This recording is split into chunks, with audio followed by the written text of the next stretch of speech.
Mga idol, finally, ni-reveal na natin yung bagong bike natin. So first impression, right, from 636cc jump to 1000cc, no? Obviously, mas malakas ang hatak ng 10R kesa doon sa kapatid niyang 6R. But yung power pareho nga doon eh. Yun nga lang, syempre mas powerful to. Syempre ano yan eh, engine displacement, horsepower, torque. Talagang halimaw tong 10R na to. Dream bike ko to. Thank you kay Lord sa pagpapahiram ng super sports bike na to. All glory to God. Yan. Or to God be the glory. Medyo naninibago pa ako sa kanya kasi doon sa mga buttons niya, ang dami niyang buttons dito sa left handlebar switch. Nawawala ako pag busina kasi yung busina nasa pinakailalim. Ang sabi nila, wala nang busina, bomba na lang. Ang hindi ko lang alam niya to kung paano maglagay ng cellphone holder dito, no? Yung quad lock. Kasi pinapasok dito yun yung stem.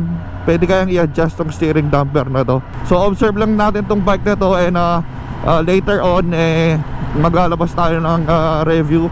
Syempre hindi lang dito, pati doon sa Honda ADV 160 road sync natin. Ayun, marami na ako nailabas na video doon, no? Naninibago din ako dito kasi may auto blip siya. Do madali lang naman yung kapag nasanay ka. Yan, so happen ako kasi sa 6R nagka-clutch ako kapag downshift. May launch control to, pero hindi ko pa siya natatry. Cruise control meron din to. Update ko na lang kayo sa mga susunod na vlogs.